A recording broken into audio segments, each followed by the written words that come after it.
Chẳng à lời ní dương ban skull ông pi prophet này Arctic Indéfini hai bắt to mà tiết dương nằm khía từ sẽ xa ông pi ca pra Arctic là Indéfini thì ngọc khía chúng ta xuống này từ ngọc khía chúng ta có một căn video của SALA L'Article Défini trong bát mua hay Sokha Hai chẳng trong mình chạy prap này từ ngọc khía thá trong phone này để mấy SALA L'Article Défini cứ chiếc hết muối không cô bầm nón chạy dùng lên mặt thì sao trong này đăng tệ tôn ông pi ca sẽ xa bị xa bà rằng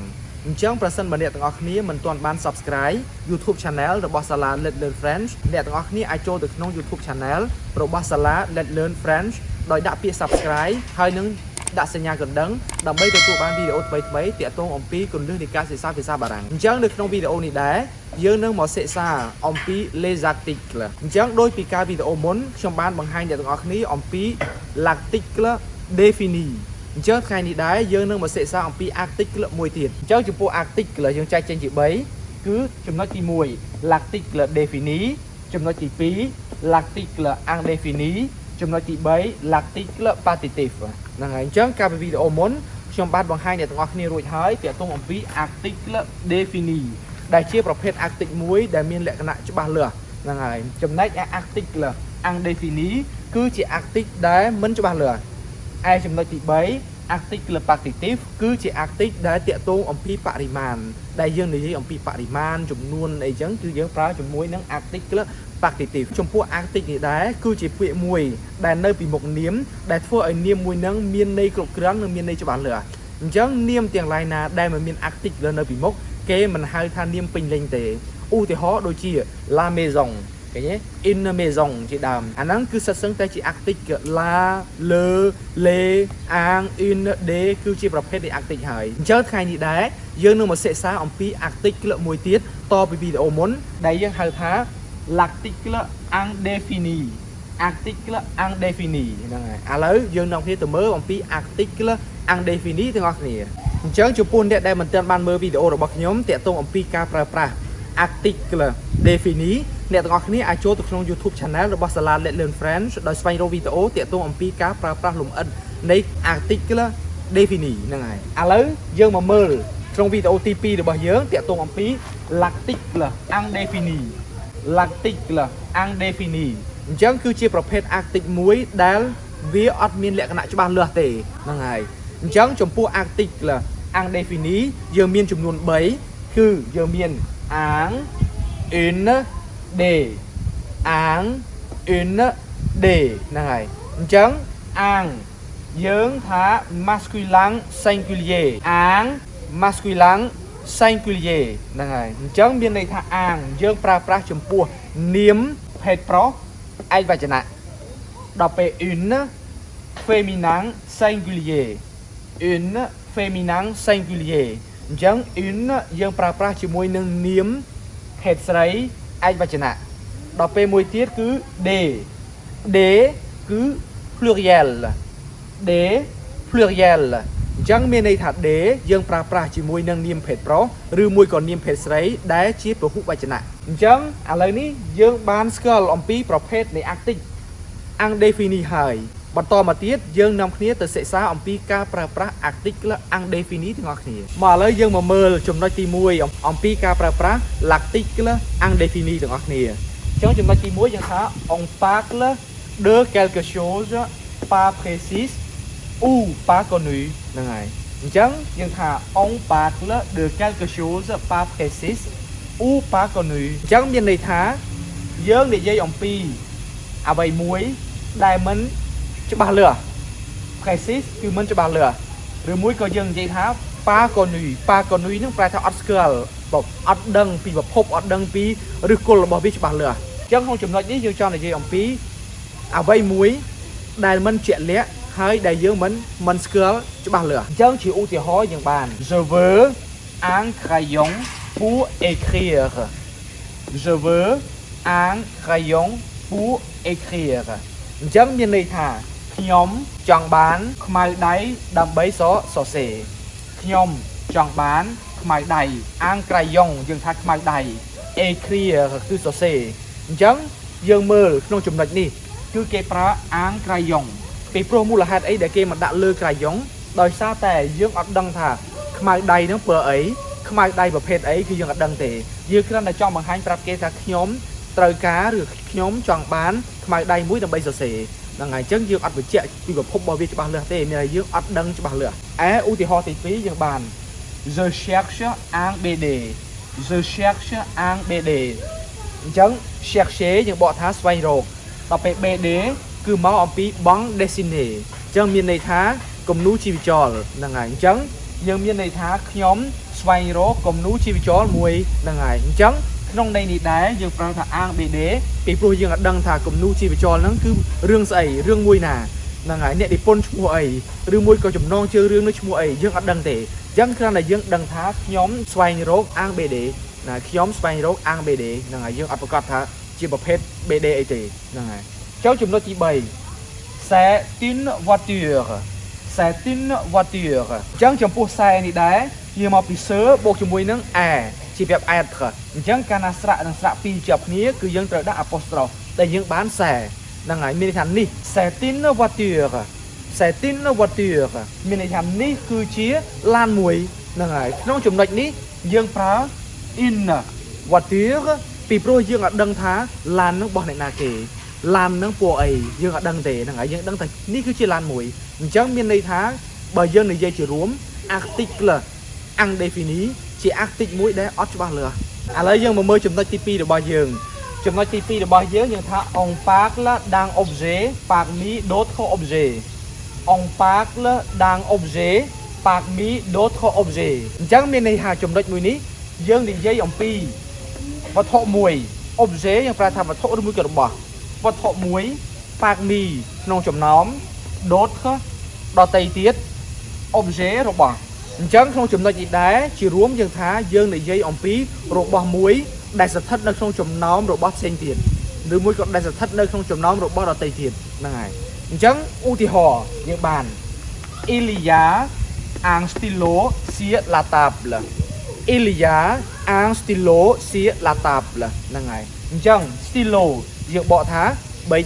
la table យើងបកថាតុអញ្ចឹងក្នុងចំណុចនេះយើងថាមានប៊ិចមួយនៅលើតុហ្នឹងហើយមានប៊ិចមួយនៅលើតុអញ្ចឹងមានន័យថានៅលើតុគឺមានប៊ិចមួយអញ្ចឹងមិនមែនមានន័យថានៅលើតុហ្នឹងមានតែប៊ិចមួយដើមទេយើងអាចថាមានរបស់ផ្សេងទៀតខ្មៅដៃឬមួយក៏ស្អីផ្សេងទៀតដែលនៅលើតុអញ្ចឹងមានន័យថានៅលើតុហ្នឹងមានប៊ិចមួយដើមដែលស្ថិតនៅក្នុងចំណោមរបស់ផ្សេងទៀតអញ្ចឹងមានន័យថាយើងអត់ដឹងប្រភពរបស់ប៊ិចហ្នឹងទេថាប៊ិចហ្នឹងពណ៌អីសក៏ខ្មៅអីអញ្ចឹងហ្នឹងហើយឬមួយក៏អាចថាមានប៊ិចខៀវប៊ិចក្រហមប៊ិចខ្មៅស្អីនៅលើតុហ្នឹងក៏យើង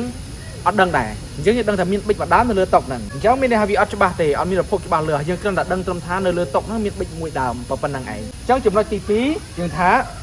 je prends un avion de cette compagnie je prends un avion de cette compagnie អញ្ចឹង avion មានន័យថាយន្តហោះហ្នឹងហើយ compagnie មានន័យថាក្រុមហ៊ុនអញ្ចឹងយើងបកថាខ្ញុំជិះយន្តហោះរបស់ក្រុមហ៊ុនមួយហ្នឹងហើយអញ្ចឹងក្នុងន័យនេះដែរយើងឃើញថាយើងប្រើ ang avion យើងអត់ប្រើ l'avion ទេយើងប្រើ ang ដោយសារតែយើងចង់បញ្ជាក់ប្រាប់គេថាខ្ញុំជិះយន្តហោះមួយក្នុងចំណោមយន្តហោះរបស់ក្រុមហ៊ុនមួយហ្នឹងអញ្ចឹងមានន័យថាយើងអត់ដឹងថាយន្តហោះហ្នឹងពណ៌អីយន្តហោះនឹងទំហំប៉ុណ្ណាមានចំនួនកៅអីប៉ុន្មានគឺយើងអត់ដឹងទេអញ្ចឹងមានន័យថាមួយនៅក្នុងចំណោមយន្តហោះរបស់ក្រុមហ៊ុនហ្នឹងអញ្ចឹងមានន័យថាក្រុមហ៊ុនហ្នឹងគឺមានយន្តហោះច្រើនអញ្ចឹងយើងនិយាយអំពីអ្វីមួយដែលស្ថិតនៅក្នុងចំណោមរបស់ផ្សេងទៀតចំណុចទី3យើងថា je lis des livres intéressants je lis des livres intéressants អញ្ចឹងមានន័យថាខ្ញុំអានសៀវភៅដែលគួរឲ្យចាប់អារម្មណ៍ខ្ញុំអានសៀវភៅដែលគួរឲ្យចាប់អារម្មណ៍អញ្ចឹងក្នុងចំណុចនេះអ្នកទាំងអស់គ្នាឃើញយើងប្រើ D មិនគឺយើងមិនប្រើ Le ដោយសារតែយើងអត់ដឹងថាសៀវភៅហ្នឹងសៀវភៅអីហ្នឹងឃើញទេសៀវភៅប្រឡំលោកសៀវភៅនឹងឈ្មោះអីយើងអត់ដឹងទេយើងគ្រាន់តែដឹងត្រឹមថាខ្ញុំអានសៀវភៅដែលគួរឲ្យចាប់អារម្មណ៍អញ្ចឹងមានន័យថាឧទាហរណ៍នៅក្នុងបណ្ណាល័យមួយអញ្ចឹងណាមានសៀវភៅរាប់ពាន់ក្បាលអញ្ចឹងមានន័យថាខ្ញុំទៅអានសៀវភៅដែលគួរឲ្យចាប់អារម្មណ៍អញ្ចឹងមានន័យថាក្នុងចំណោមសៀវភៅទាំងអស់ហ្នឹងមានសៀវភៅមួយចំនួនដែលខ្ញុំនឹងចាប់អារម្មណ៍សៀវភៅផ្សេងទៀតខ្ញុំអត់ចាប់អារម្មណ៍ទេអញ្ចឹងមានន័យថាយើងចង់បញ្ជាក់អំពី របស់មួយឬមួយក៏របស់ច្រើននៅក្នុងចំណោមរបស់ដទៃទៀតឥឡូវយើងមកមើលចំណុចមួយទៀតរបស់យើងចំណុចមួយទៀតរបស់យើងថា on parle d'une personne ou d'une chose pour la première fois on parle d'une personne ou une chose pour la première fois អញ្ចឹងមានន័យថាយើងនិយាយអំពីមនុស្សម្នាក់ឬមួយក៏អ្វីមួយជាលើកដំបូង première fois យើងមានន័យថាលើកទី1ឬក៏មួយក៏លើកដំបូងអញ្ចឹងមានន័យថាយើងចាប់ផ្ដើមនិយាយអំពីអ្វីមួយជាលើកដំបូងដែលយើងបើកក្បាលមកនិយាយ clear នឹងមុនគេដែលយើងអត់ទាន់ដឹងពីប្រភពដឹងអីច្បាស់លាស់ទេអញ្ចឹងមានន័យថា clear របស់យើងគឺយើងចាប់ផ្ដើមការសន្ទនាឬមួយក៏ចាប់ផ្ដើមនិយាយពីអ្វីមួយដោយយើងចាប់ផ្ដើមបើកក្បាលជាលើកដំបូងហ្នឹងហើយអញ្ចឹងឧទាហរណ៍យើងបាន tuy à des cours aujourd'hui ហ្នឹងហើយអញ្ចឹងនៅពេលដែលយើងជួបមុខគ្នាឧទាហរណ៍ថាយើងឃើញកូនយើងឬមួយក៏យើងមិត្តឃើញមិត្តភក្តិយើងអញ្ចឹងយើងអាចសួរគេដោយចោលជាសំណួរបានថា tuy à des cours aujourd'hui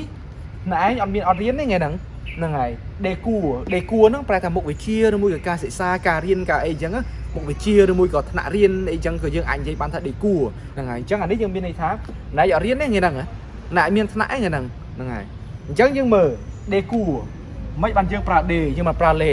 ដោយសារតែយើងនិយាយលើកទី1ហើយយើងអត់ដឹងថាមុខវិជ្ជាអីទេរៀនអីយើងអត់ដឹងទេតែបើសិនតែយើងនិយាយថាណែអត់ទៅរៀនបារាំងទេណែអត់ទៅរៀនជីវៈអីអានឹងបានវាច្បាស់លាស់អញ្ចឹងមានន័យថាអានេះគឺអត់ច្បាស់លាស់ទេអញ្ចឹងបានយើងប្រើអាហ្នឹងឯចំណុចទី2យើងថា bonjour je cherche une salle អញ្ចឹងមានន័យថាឧទាហរណ៍ថាយើងទៅកន្លែងមួយយើងចង់ទៅរកបន្ទប់រៀនយើងទុំតែចូលរៀនលើកថ្ងៃដំបូងអញ្ចឹងយើងអត់ទាន់ស្គាល់បន្ទប់រៀនរបស់យើងទេអញ្ចឹងយើងឃើញមនុស្សម្នាក់អញ្ចឹងយើងទៅដល់យើងសួរស្ដីគេ bonjour je cherche une salle អញ្ចឹងយើងថាសួរស្ដីខ្ញុំស្វែងរកបន្ទប់ហ្នឹងហើយសាលក្នុងន័យនេះឧទាហរណ៍ថាខ្ញុំចង់និយាយអំពីសាលសាលារៀនអីចឹងទៅបន្ទប់រៀនអញ្ចឹងទៅអញ្ចឹងយើងថាខ្ញុំកំពុងតែស្វែងរកបន្ទប់រៀនក្នុងឃ្លាមួយនេះយើងអត់ដឹងថាបន្ទប់រៀនហ្នឹងលេខប្រមាណបន្ទប់រៀនមុខវិជ្ជាអីហ្នឹងហើយអញ្ចឹងបានយើងប្រើ une salle ហ្នឹងហើយមានន័យថាយើងគ្រាន់តែសួរគេថាខ្ញុំកំពុងតែស្វែងរកបន្ទប់រៀនអីចឹងទៅបន្ទាប់មកនៅពេលដែលគេឆ្លើយត្រឡប់មកកាន់យើងវិញគេអាចឆ្លើយប្រាប់ថាបន្ទប់មួយណាអីចឹងទៅបើយើងឆ្លើយទៅប្រាប់គេថាខ្ញុំចង់ទៅបន្ទប់លេខ43បន្ទប់លេខ15បន្ទប់លេខ20អីចឹងទៅអាហ្នឹងបានវាច្បាស់លាស់ប៉ុន្តែក្នុងន័យនេះគឺវាអត់ច្បាស់លាស់ទេអញ្ចឹងហើយបានយើងប្រើប្រាស់ Article Indéfini ហ្នឹងហើយអញ្ចឹងសរុបជារួមមកមានន័យថាចំណុចនេះគឺយើងនិយាយអំពីអ្វីមួយជាលើកដំបូងឧទាហរណ៍បើយើងចាប់ផ្ដើមការសន្ទនារបស់យើងដោយយើងនិយាយអំពីអ្វីមួយជាលើកដំបូងគឺយើងប្រើ Article Indéfini អញ្ចឹងចំណុចមួយទៀតរបស់យើងនិយាយថា on utilise avec certains verbes ហ្នឹងហើយអញ្ចឹង on utilise avec certains verbes certains យើងបកថាខ្លះអញ្ចឹងមានន័យក្នុងចំណុចនេះ Article Indéfini គឺយើងប្រើប្រាស់ជាមួយនឹងកិរិយាសព្ទមួយចំនួនដោយជាក់ស្ដែងនៅក្នុងវីដេអូនេះខ្ញុំលើកឧទាហរណ៍អំពី verb avoir verb prendre ហើយនឹង acheter អញ្ចឹង avoir មានន័យថាមានប៉ុន្តែមិនមែនន័យថាមានជាលក្ខណៈមានលុយមានអីណាអានេះយើងបកថាមានមួយម៉ាត់ទេហ្នឹងហើយខ្ញុំមានបងប្អូនប្រុសពីរនាក់បងប្អូនស្រីអីអញ្ចឹងទៅហ្នឹងហើយចំណុចមួយទៀតគឺថា prendre អញ្ចឹង prendre យើងបកថាចាប់យកញ៉ាំថតរូបឬមួយក៏អីអញ្ចឹងមានន័យថា verb prendre គឺយើងអាចប្រើប្រាស់មានអត្ថន័យច្រើនទៅតាមឃ្លានីមួយៗឯមួយទៀតគឺ acheter យើងបកថាទិញហ្នឹងហើយដូចទិញអីវ៉ាន់ទិញអីអញ្ចឹងយើងប្រើ verb acheter អញ្ចឹងមានន័យថាកិរិយាសព្ទមួយចំនួនគឺយើងដាច់ខាតត្រូវតែតម្រូវឲ្យយើងប្រើប្រាស់ជាមួយនឹង Article Indéfini ហ្នឹងហើយអញ្ចឹងឧទាហរណ៍ជាក់ស្ដែងដូចជា j'ai un stylo អញ្ចឹងក្នុងន័យនេះគឺយើងប្រើ j'ai un stylo អញ្ចឹងមានថាខ្ញុំមានប៊ិចមួយហ្នឹងហើយអញ្ចឹងយើងអាចប្រើថា j'ai le stylo គេអត់និយាយអញ្ចឹងទេគេនិយាយថា j'ai un stylo ឬមួយក៏មានពីរដើមថា j'ai deux stylo អីអញ្ចឹងទៅអញ្ចឹងឧទាហរណ៍ទី2 j'achète des crayons អញ្ចឹង crayon យើងមានន័យថាខ្មៅដៃ achète យើងបកថាទិញអញ្ចឹងមានន័យថាខ្ញុំទិញខ្មៅដៃប៉ុន្មានអត់ដឹងចំនួនច្បាស់លាស់ទេតែដឹងថាច្រើនពីព្រោះយើងប្រើ des j'achète des crayons ហ្នឹងហើយអញ្ចឹងអ្នកទាំងអស់គ្នាឃើញកាលណា verb acheter គេអត់និយាយថា j'achète les crayons ទេយើងនិយាយថា j'achète des crayons ហ្នឹងហើយចំណុចទី3យើងនិយាយថា elle prend un café ហ្នឹងហើយអញ្ចឹងមានន័យថានាងយកកាហ្វេមួយអញ្ចឹងយើងប្រើ un café យើងមិនអាចប្រើថា elle prend le café បានទេហ្នឹងហើយអញ្ចឹង ចំពោះកិរិយាសព្ទមួយចំនួនដាច់ខាតយើងត្រូវប្រើប្រាស់ជាមួយនឹង Article Indéfini ហ្នឹងហើយដោយការពីវីដេអូមុនអញ្ចឹងការពីវីដេអូមុនតាក់ទងអំពីការប្រើប្រាស់ Article